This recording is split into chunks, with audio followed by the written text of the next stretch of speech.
Hello everyone, কেমন আছো তোমরা সবাই? আশা করছি সবাই ভালো আছো আর আমরাও ভালো আছি।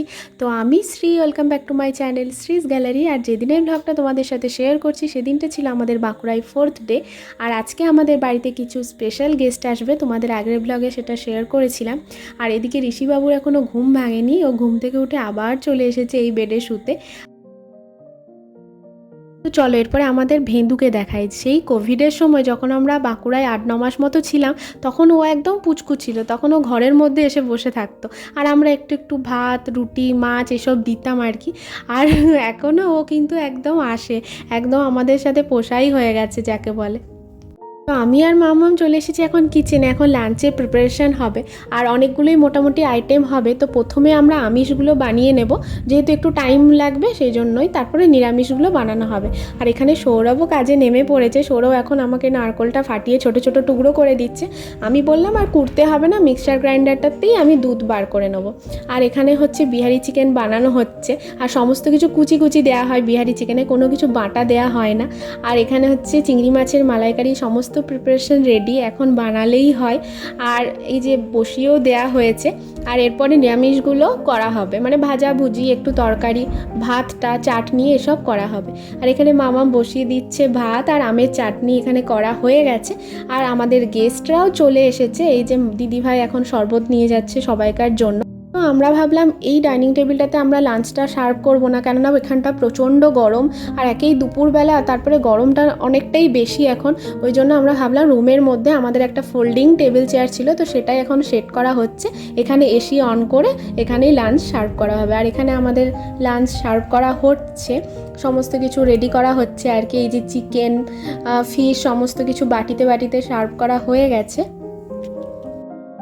চলো এখন আমাদের গেস্ট দিকে দেখায়। এই যে আমাদের নিউলি ম্যারিড কাপল সাগর আর হেনা, আর এসেছে এমলি।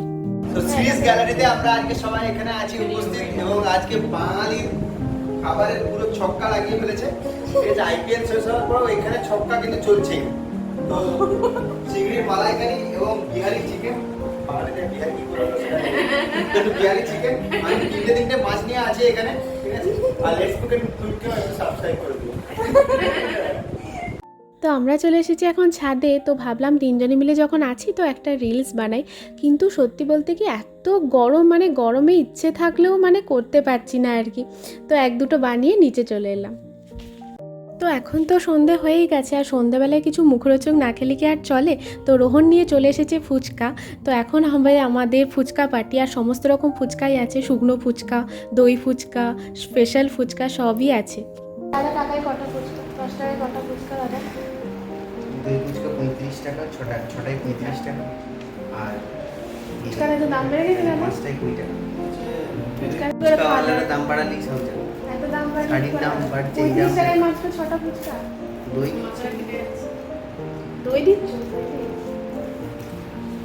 দিদি একটু বলবি? YouTube sensation.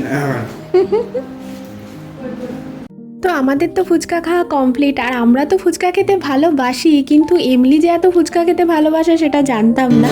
তো এখন সবাই মিলে বসে পড়েছি গল্প করতে, আর সবাই মিলে একটু গানও হবে।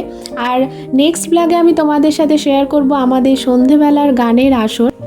আর আজকের ব্লগটাকে আমি এখানেই শেষ করছি। আশা করছি আজকের ব্লগটা দেখতে তোমাদের ভালো লেগেছে। ভালো লাগলে প্লিজ আমার চ্যানেলটাকে সাবস্ক্রাইব করে দিও, আর পাশে রাখা বেল আইকনটাকে অবশ্যই অন রেখো, যাতে তোমরা নোটিফিকেশন পেয়ে যাও। তো আজকের মতো এখানেই টাটা, বাই।